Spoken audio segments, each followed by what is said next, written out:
हम bisection method कर चुके हैं न्यूमेरिकल एनालिसिस में। आज हम करने वाले हैं रेगुलर फाल्सी मेथड। ठीक है, इसको और भी नामों से जाना जाता है, जैसे कि मेथड ऑफ फाल्स पोजीशन और कॉर्ड मेथड। तो हम देखते हैं कि इनको इन नाम से क्यों जाना जाता है। ठीक है, तो रेगुलर फाल्सी मेथड का पहले वर्किंग मेथोलॉजी देख लेते हैं कि रेगुलर फाल्सी मेथड में आपको सोल्यूशन या इटरेशन जो है वो फाइंड कैसे करने हैं। तो देखिए, जैसे आपका कोई भी आपने कर्व ड्रॉ किया है, सपोज ये एक्स एक्सिस है, ये वाई एक्सिस है।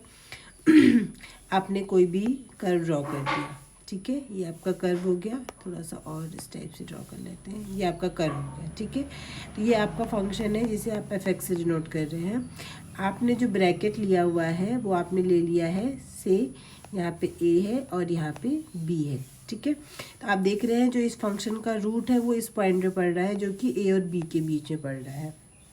तो अगर हम थोड़ा सा बाइसेक्शन मेथड का रेफरेंस ले, तो बाइसेक्शन मेथड में आपको यहाँ तक पहुँचने के लिए क्या करना पड़ता था, ए और बी किया, पहले ठीक आप हाफ करते थे। ठीक है, हाफ करने के बाद फिर आप ये वाला इंटरवल लेते थे। ये वाला इंटरवल लेने के बाद उसका फिर से आप हाफ करते थे। ठीक है, फिर हाफ करने के बाद फिर से जो नया इंटरवल मिलता था उसको फिर से आप हाफ करते थे। फिर देन आप इसमें जो नया इंटरवल मिला, मतलब जहाँ पे अपोजिट साइन कर रहे हैं आप हमेशा वो वाला कॉलम लेते थे, तो उसमें फिर से आप हाफ करते थे। तो आप देख रहे हैं धीरे धीरे करते करते आप इस वाले पॉइंट तक पहुँच जाते थे। ठीक है, तो बहुत टाइम लगता था बट आप पहुँच जाते थे। तो इस तरीके से आप जो बाइसेक्शन मेथड था उससे आप ब्रैकेटिंग करते थे किसी भी सोल्यूशन की। लेकिन जो रेगुलर फाल्सी मेथड है, इसमें क्या होता है, आपको जो भी कर्व है आपको पहले तो ब्रैकेटिंग करनी पड़ेगी। ए और बी के बीच में आपको ढूंढना पड़ेगा ही कि किन के बीच में इसका रूट लाई कर रहा है। उसके बाद क्या करना है, इसमें जो मेथोलॉजी या फिर टेक्निक यूज़ करते हैं वो देखिए कैसे यूज़ करते हैं। ये देखिए, ये आपका कर्व है, ये जो आपने ड्रॉ किया हुआ है, इसका जो एग्जैक्ट रूट है वो तो ये है।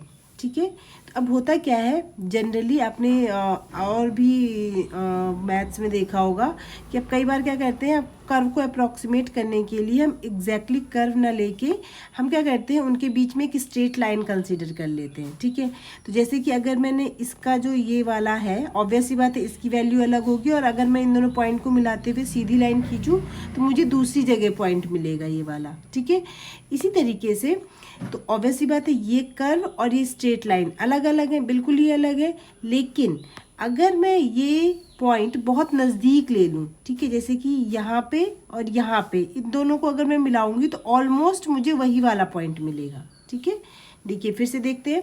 अगर मैं किसी भी कर्व में बहुत नज़दीक के दो पॉइंट्स लेती हूँ, ठीक है, जैसे बहुत दूर के लेंगे तो ऑब्वियस सी बात है बिल्कुल डिफरेंट मिलेगा पाथ। लेकिन अगर मैं बहुत नज़दीक लेती हूँ तो बहुत नज़दीक वाले पॉइंट लेने के बाद लगभग मुझे सेम ही पॉइंट मिलेगा। ठीक है, आपने देखा होगा जैसे फिजिक्स में आप क्या करते हैं, कोई भी कर्व रहता है, मान लीजिए इस टाइप का कर्व है, ठीक है, और आपको इसको इंटीग्रेशन के थ्रू आप सरफेस एरिया या फिर लेंथ निकालनी होती है, तो आप यही तो करते हैं।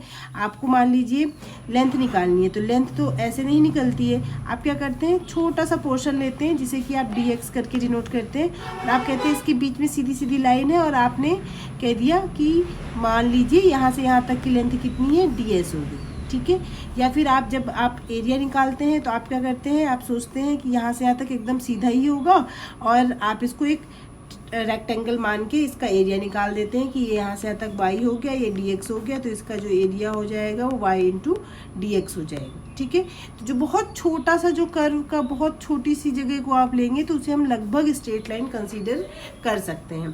तो वही चीज़ आप इसमें भी यूज़ करते हैं। इसमें हम नया रूट निकालने के लिए कॉर्ड मेथड यूज़ करते हैं। ठीक है, बाइसेक्शन में हम बाइसेक्ट करके नया पॉइंट निकाल रहे थे, यहाँ पे कॉर्ड से आपको निकालना है। कैसे निकालना है वो हम समझ लेते हैं। आपका कोई भी कर्व ड्रॉ होगा, आपने ब्रैकेटिंग कर दी कि ए से बी के बीच में इसका रूट लाई करने वाला होगा। अब आप क्या करेंगे, ए से बी के बीच में लाई करने वाला होगा, तो पहले ए से बी के बीच में एक सीधा सीधा कॉर्ड ड्रॉ करेंगे। ठीक है, एक कॉर्ड ड्रॉ करेंगे तो आपको एक नया पॉइंट मिल गया, इसे कहेंगे नया रूट। ठीक है, अब इसको नया रूट कहेंगे तो ये आपका, अब आप इस पे देखिए, मान लीजिए ए पे आप देख रहे हैं ऊपर की तरफ कर्व है, तो ए पे पॉजिटिव वैल्यू मिल रही है, बी पे नेगेटिव मिल रही है। अब आपको इस नए पॉइंट पे देखना है। इसको सपोज करिए हमने x1 कंसीडर कर लिया, ठीक है।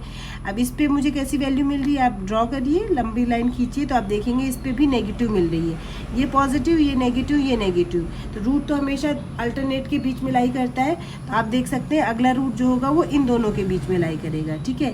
तो अब अगली बार क्या करेंगे, नया पॉइंट आपको ये वाला मिल गया है और ए वाला पॉइंट तो ये था ही आपका। अब नया कॉर्ड किसके बीच में खींचेंगे, इन दोनों के बीच में खींचेंगे। तो अब देखिए ये नया आपने कॉर्ड ड्रॉ कर दिया, ठीक है। आपका रूट ये वाला है, लेकिन अभी आपको अगल बगल के आसपास के पॉइंट्स मिल रहे हैं। तो नया पॉइंट मिल गया आपको ये, इसको आपने क्या नाम दे दिया, सपोज आपने इसको जो है वो नाम दे दिया है x2। अब इसमें जब आपने इसे x2 नाम दे दिया है, तो अब फिर से आप चेक करिए कि x2 पे वैल्यू कैसी आ रही है, पॉजिटिव आ रही है, नेगेटिव आ रही है। तो आप इस पे वर्टिकल लाइन ड्रॉ करेंगे तो आप देख रहे हैं x2 पे जो वैल्यू है वो फिर से नेगेटिव आ रही है, ठीक है। अब नेगेटिव आ रही है, इस पे पॉजिटिव आ रही है, तो नया जो ब्रैकेट बनेगा वो a से x2 के बीच में बनेगा। तो आप देख सकते हैं a से x2 के बीच में बनेगा। अब ये जो x2 वाला पॉइंट मिला है ये वाला, और ये जो पुराना a है, अब इनके बीच में एक कॉर्ड खींचेंगे। तो ये कॉर्ड खींचेंगे तो आप देखिए नया पॉइंट ये मिला। ऐसे करते करते आप देख रहे हैं कि जो एग्जैक्ट रूट है उसके नज़दीक आते जा रहे हैं, ठीक है। तो इस तरीके से इसको हम इसी वजह से हम इसे कॉर्ड मेथड कहते हैं। क्यों? क्योंकि इसमें हम जो नया रूट ढूंढने के लिए जो अप्रॉक्सीमेशन करते हैं वो एक कॉर्ड से करते हैं। और कॉर्ड क्या होती है कि स्ट्रेट लाइन होती है। तो आप कह सकते हैं, हो सकता है आपको कॉर्ड लिखा हो सकता है पूछे कि स्ट्रेट लाइन लिखा हो, ठीक है। तो दो रूट के बीच में जो भी आपने दो इनिशियल पॉइंट लिखे हैं उनके लिए जो नया इटीरेशन निकालना है, नया रूट या नया जो भी अप्रॉक्सीमेशन है वो निकालने के लिए आप एक कॉर्ड वाले तरीके से यूज़ करते हैं कि कॉर्ड जहाँ पे उन दोनों को पॉइंट को मिलाने के बाद जो लाइन है स्ट्रेट लाइन वो एक्स एक्सिस को जहाँ पे टच करती है उसके हिसाब से आप अगला पॉइंट ढूंढते हैं, ठीक है। इस वजह से हम इसे कॉर्ड मेथड कहते हैं, ठीक है। जैसे इस वाले डायग्राम में आपको पहुँचना है तो आपको पास ए यहाँ पे है, बी वाला पॉइंट यहाँ पे है, ए पे वैल्यू पॉजिटिव है क्योंकि वाई की प्लस डायरेक्शन में है, बी पे वैल्यू आपकी नेगेटिव है। अब आप क्या करेंगे, आपको कुछ नहीं करना है, पहले आप तो इनको एक मिनट पहले इसको थोड़ा सा सही से ड्रॉ कर लेते हैं ताकि कॉर्ड खींचने में आसानी हो। ये हो गया आपका एक्स एक्सिस, ये हो गया आपका वाई एक्सिस। आपने क्या किया है, एक कर्व ड्रॉ कर दिया है, ठीक है। ये हो गया आपके पास ए पॉइंट, ये हो गया आपका बी पॉइंट, ठीक है। अब आपको क्या करना है, ए पे ये वाला पॉइंट मिलेगा कर्व पे, बी पे ये पॉइंट मिलेगा। तो ऑब्वियस सी बात है, आप देख रहे हैं कि बी पे वैल्यू नेगेटिव है, ए पे वैल्यू पॉजिटिव है। तो अब आपको नया अप्रॉक्सीमेशन ढूंढने के लिए ये अभी ज्योमेट्रिकली बता रहे हैं, ठीक है। मैथमेटिकली कैसे इम्प्लीमेंट करना है वो इसी से निकल के आने वाला है। तो यहाँ से स्टार्ट करेंगे और आप यहाँ पे एक कॉर्ड ड्रॉ कर देंगे बी तक। नया पॉइंट क्या मिला आपको, ये वाला। इस वाले को नया इटरेशन काउंट करेंगे और आप इस पे देखेंगे कि नया पॉइंट कर्व पे कहाँ मिल रहा है, ये वाला पॉइंट मिल रहा है। अब आपको जो नई लाइन है वो कहाँ ड्रॉ करनी है, नए पॉइंट पे। तो इस पे देखिए नए वाले पॉइंट पे, क्योंकि एक्स एक्सिस के नीचे जा रहा है कर्व, तो इस वजह से इस पे वैल्यू कैसी होगी, नेगेटिव।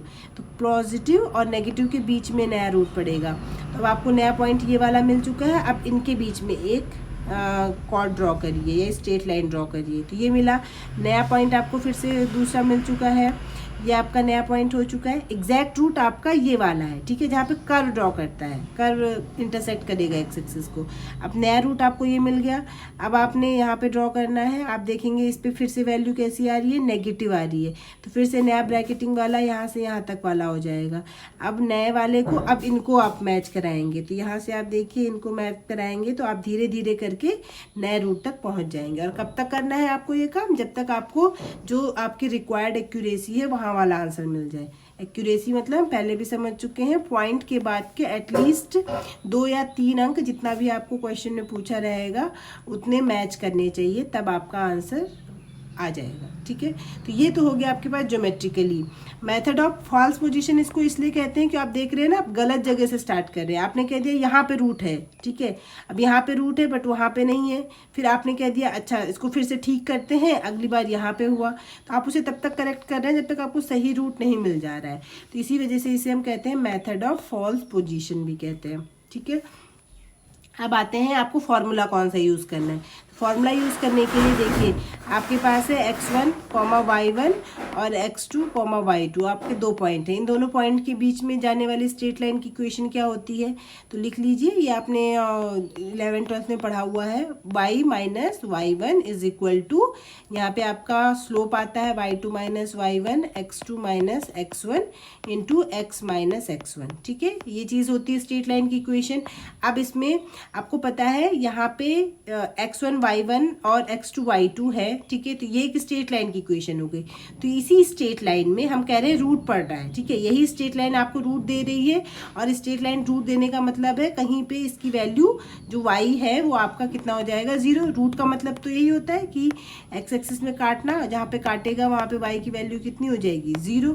तो अगर ये रूट देगा, जहाँ पे रूट होगा ऑब्वियसली बात है, उसके लिए y इज इक्वल टू कितना हो जाएगा, 0 हो जाएगा। तो y इज इक्वल टू जब 0 पुट करेंगे उसके बाद इसको सॉल्व करेंगे तो ये वाली वैल्यू बनेगी x equal to x1 minus y1 upon y2 minus y1 into x2 minus x1। ठीक है, सिंपल तरीके से सॉल्व करना है, बस आपको y1 आपने y की वैल्यू 0 पुट कर देनी है, बाकी जैसे सॉल्व है वैसे ही कर रहे हैं। ठीक है, अब इसको और अच्छे से सॉल्व करेंगे तो इसको मिलेगा x is equal to x1 y2 minus x2 y1 divided by y2 minus y1। ठीक है, बस यही आपका आंसर है। ठीक है, इसको थोड़ा और बेटर तरीके से अगर आप लिखना चाहें तो लिख सकते हैं। आपको हो जाएगा x is equal to iteration, यानी कि अगर पहला इटीरेशन है तो आप ऐसे करके डिनोट कर सकते हैं, इज इक्वल टू आपको क्या हो जाएगा, x2।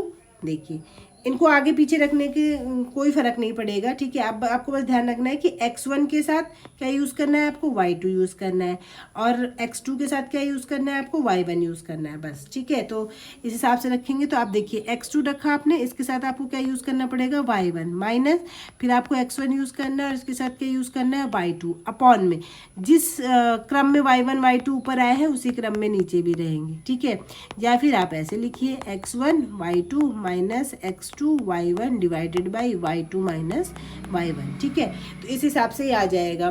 अब आपको पता है ये x1 y1 है, तो मैं y1 को ऐसे भी लिखते हैं ना, f ऑफ x1। ठीक है, फंक्शन की वैल्यू x1 पॉइंट पे, तो उसके हिसाब से अगर आप लिखेंगे तो मान लीजिए इसी फॉर्मूले को मैं चेंज कर रही हूँ, तो ये फॉर्मूला कितना हो जाएगा आपके पास, x1 f of x2 minus x2 f of x1 divided by f of x2 minus f of x1। ठीक है, बस इनको ध्यान रखना, f ऑफ x2 पहले है, f ऑफ x1 बाद में है, तो उसी तरह से यहाँ पे नीचे आ जाएंगे। ये आपका इटीरेशन का फॉर्मूला हो गया। ठीक है, बस इसमें पुट करिए, जो भी वैल्यू आएगी वो आपका फर्स्ट इटीरेशन हो जाएगा।